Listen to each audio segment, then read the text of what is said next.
Good morning, guys, and welcome back to Denver Deck Builders. Week 3 of our 4-week CUC project. Hope you enjoyed the last 2 videos. But last week, where we left off, we had all the framing done, except for blocks and brackets and our diagonal sections. So we'll be working on that today. Today's Monday, so we'll get that done. Get as far as we can with that. Might have some brackets left to do tomorrow. We'll see. And then we'll start taping tomorrow. And then I'm looking at scheduling our framing inspection for Wednesday. So yeah, we'll get as far as we can today and tomorrow. I'll be showing you guys a few of the different processes that we do. But I'm going to do a better job about actually picking up and talking to the camera every once in a while rather than just doing time lapses and then talking over it at the beginning and the end. So yeah, come along with us as we build this. I can't wait till later this week because we're going to be starting on planking, and planking is one of my favorite parts of the deck process because it is one of the most transformative sections of the deck. Framing is pretty transformative, but planking, when you get that on, you can actually walk on top of the deck. It's just the feeling of accomplishment is pretty much there. So yeah, we'll get moving. Come along with us. See y'all later.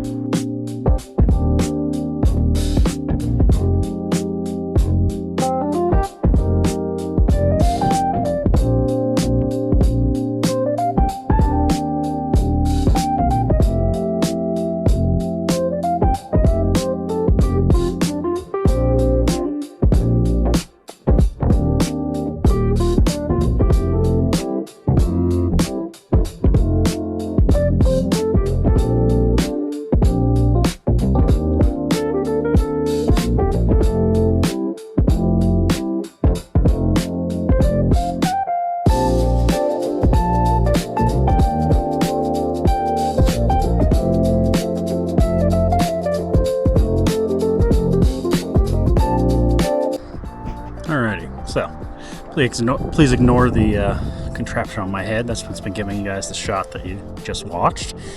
So we figured out what the angles are. On this side, it's going to be 67 degrees. And on that, actually no, sorry, 61 degrees.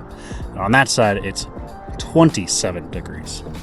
So a little bit of weird measurements there, but we got it done. We got 2 up right now. This is the 3rd one. I'm going to finish cutting that, and then we'll throw that one up too. So yeah. Yeah, go for it.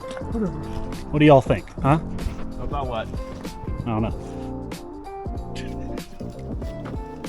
It's at 3%, right? Yeah, I know. That's why I took it down. I was like, I'll just talk to it for a second, show them the angle, and then take it off for a little bit. When it dies, does it save, or does it? Yeah. The last thing it did. Yeah, it'll save.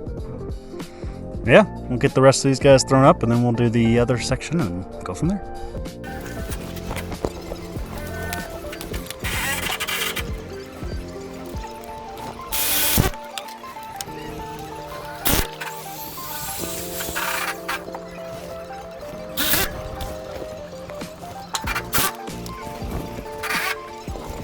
Alrighty, little lunchtime update for you. We got most of the blocking thrown in on the large section. Once we got like 5-6 more to do, and then we're gonna start cutting and installing along this main beam. I got most of this angled section done as well, so I got 2 more, and then we'll move on to the angled section over here, which we have about 5 more to do over there. Those ones will be a lot easier because we have just angles on one side rather than both sides.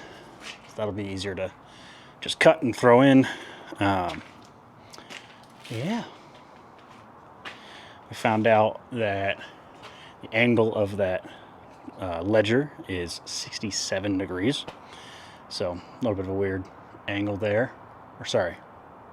We found out that that angle was 61 degrees. My bad. And then this side was 27. So yeah, it's been fun cutting those. I found out that if I put my square down and I run the saw angled on top of the square, it gets me exactly where I need to be. So I was able to easily cut those. Yeah, just trucking along. We'll probably have some brackets due tomorrow, but shouldn't take too long. So yeah, I'll see you guys a little bit later. I'm gonna put you back on a time lapse, and then we will go from there. See y'all later. Alrighty guys, welcome back to day 2 of week 3.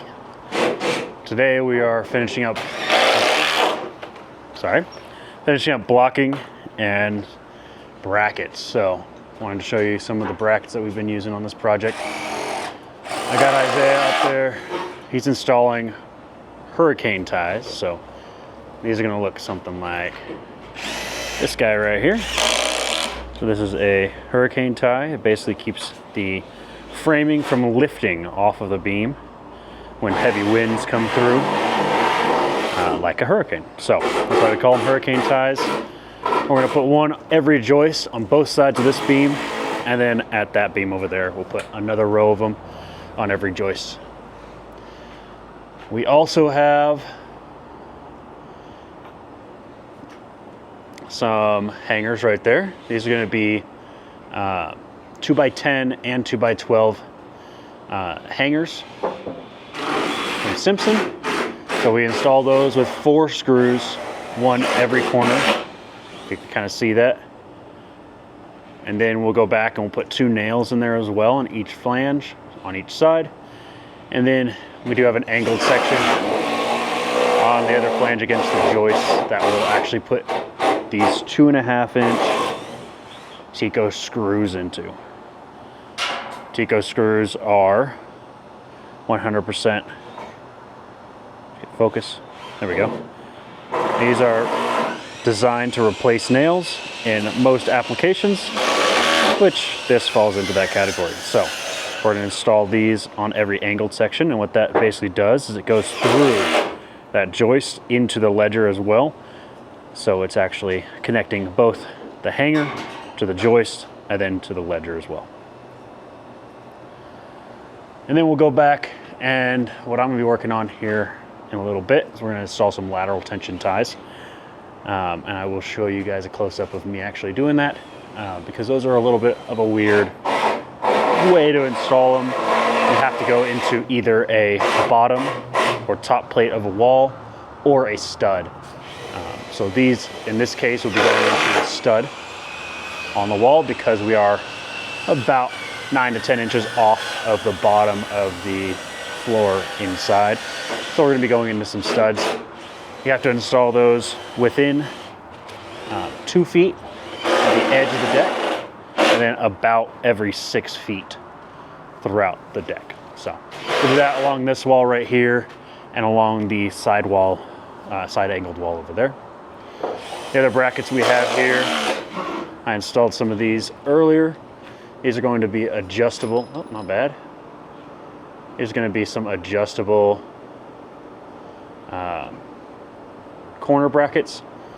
So we installed one of those on every single one of these angled brackets over here, all the way down. We'll also go back and install at least one ledger lock, especially in these extreme angles right here, where we're only screwing into half of the actual joist. Those do have the long 2.5 inches going in to those flanges right there, so that it goes actually into the ledger as well. But we don't want to rely just on those, so we'll go back and install some ledger locks into there. So the other one that we have, these are going to be 6x6 post top brackets. So those are a little bit of a T above, on top of the post, tying the post into the beam. We have another bracket that's going to go on the back side of those, but we haven't installed those yet. I'll show you guys those a little bit later. At the bottom of these brackets, or bottom of these posts, we have, I like to use these 6x6 adjustable post bases. What that allows us to do is, if you see that anchor right there, that was misplaced, so we had to redo that anchor a little bit further back, but it allows us to move that bracket around if we're a little bit out of square with the beam once we get that all squared out. Alrighty, and I think That's the last bracket that we have going in today. You can kind of see above me here some blocking right there. And we got done. I have Preston on the center beam, finishing up bracket or blocking along that center beam. Again, Isaiah's installing hurricane brackets on both sides of the beam right now, the center beam. And then we'll come in, we'll do blocking right here and blocking over there and brackets over there as well. So nothing much to it. We're gonna get that done today and then start taping on top of the beam, or sorry, taping on top of the joists and get ready for planking starting tomorrow midday-ish. So yeah, we should have inspection tomorrow too, so that'll be good. That's about it. So come along with us. We're gonna install those brackets. I'm gonna start installing those lateral tension ties right now, and I'll take you guys along with me on that. So see you guys in a bit. All right, bye. Alrighty, so I'm about to install some lateral tension ties right here. So I'll just walk you guys through kind of how that works. So we have this bracket right here, and that goes along the bottom side of your joist like that. Screws in with 8 screws, and we have this long screw here. That goes into the wall. So you have to screw these into a top plate, bottom plate, or studs of the house or building you're working on. And that is basically so that it will tie the joist, so that you can see where I'm kind of pointing right there, into the framing of the building. And what this is designed to do is prevent peeling of the ledger from the rim joist. So a lot of times rim joists are going to be installed, or some of the times rim joists will just be installed with nails. We don't want to rely on those nails 100% to keep the rim joists attached to the building. So we install these, or we'll reinforce our rim joist into the house and then through the ledger into that. That is sometimes okay, or that's most of the time it is okay, but on a commercial deck or a permitted deck, we do these because they're required by code here in Colorado now. So yeah, we're gonna install these real quick and I'll show you the finished product. Okay, welcome back. Just finished installing this first one right here. So as you can see, it goes in right below the ledger into the top plate of this wall. On this area over there, it'll be into studs. This gets installed with 4 screws either side of that bracket, so 8 screws total, and then that one main screw that goes all the way through. You do have to measure from the wall to where the threads, you have to measure the threads to make sure that you're embedding 3 inches into the framing of the building. So I did that. I'll do that and mark on the rest of them so that I know exactly how far to go. But yeah, we'll install one of these. I do it every 3 or 4 joists when using 16-inch on center. On this one, we have a few places where it'll be a little bit different, so I might just go ahead and do 4. So that's within 6 feet. The paperwork, all it says is you want to have them equally distant from each other. So you kind of had some wiggle room on that. So yeah, we'll go down, we'll install it every 4, the rest of this deck right here, and then within 2 feet of that end over there. And we should be good to go. Alrighty.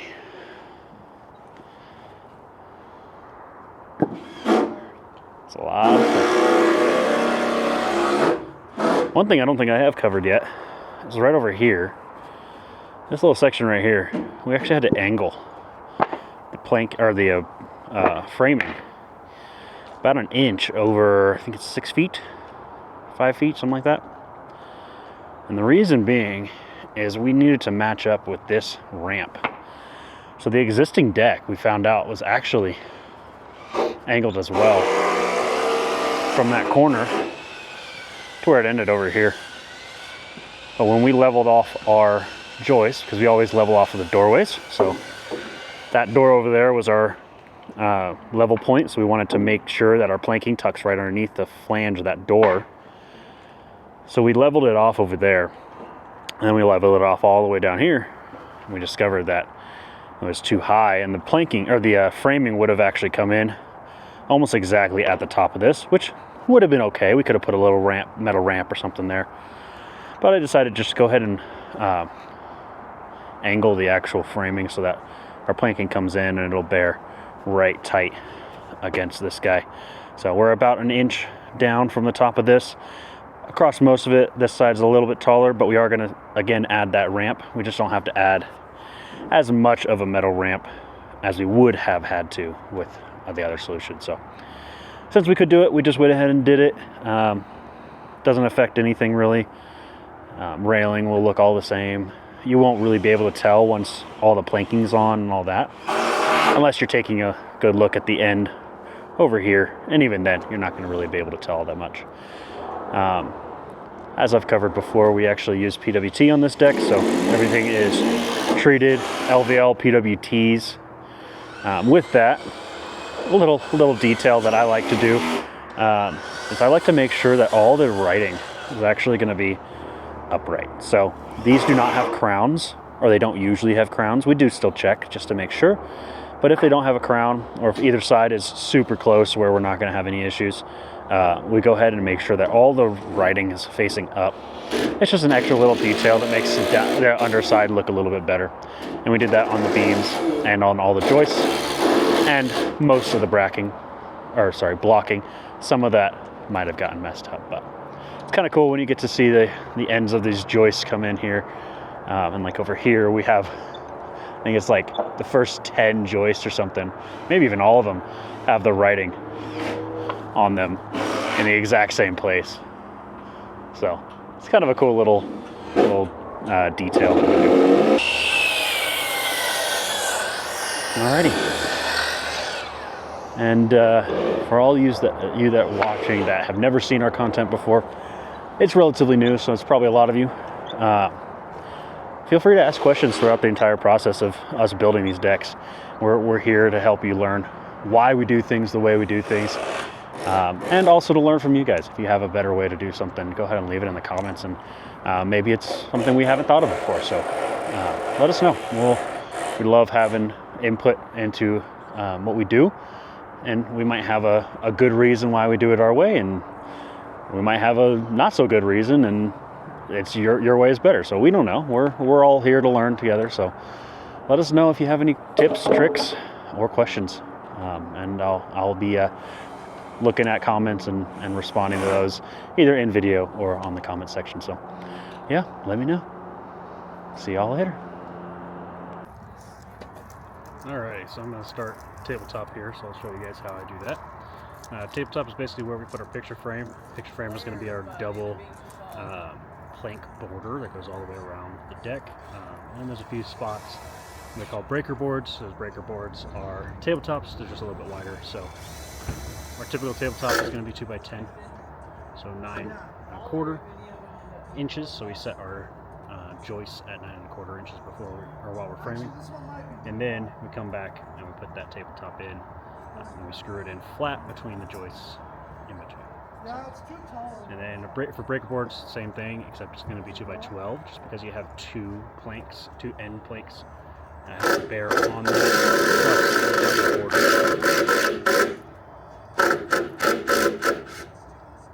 plus the double border that goes in there as well. So yeah, we're going to go ahead and get screws preset, and then I'll set the tabletop in. Okay, so this is what I meant by tabletop.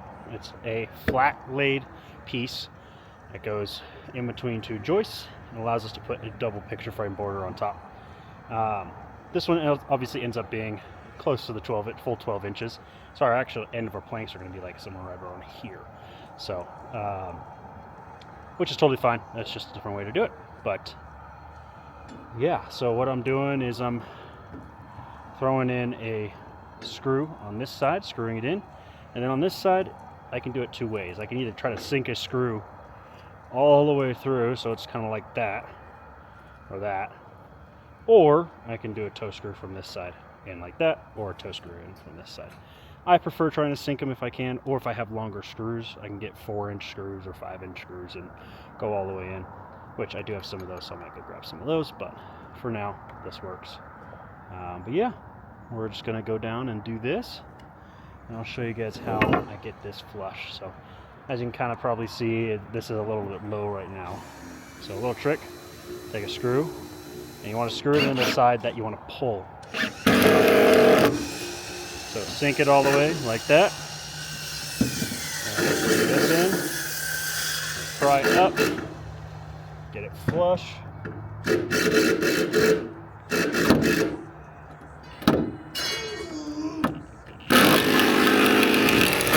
Sink it in. There we go. Now we're flush and we're good to go.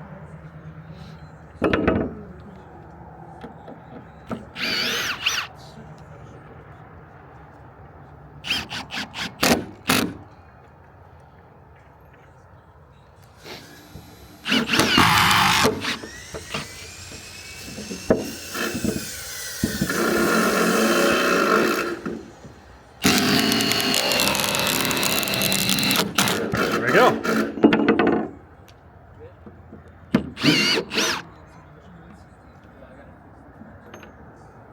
There we go.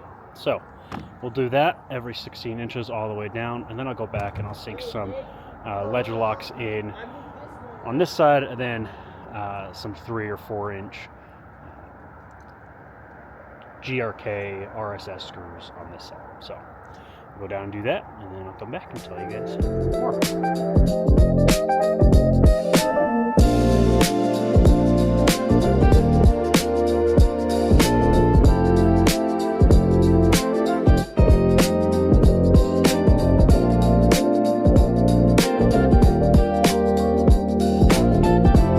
Good morning, everybody, and thank you for coming and watching this video.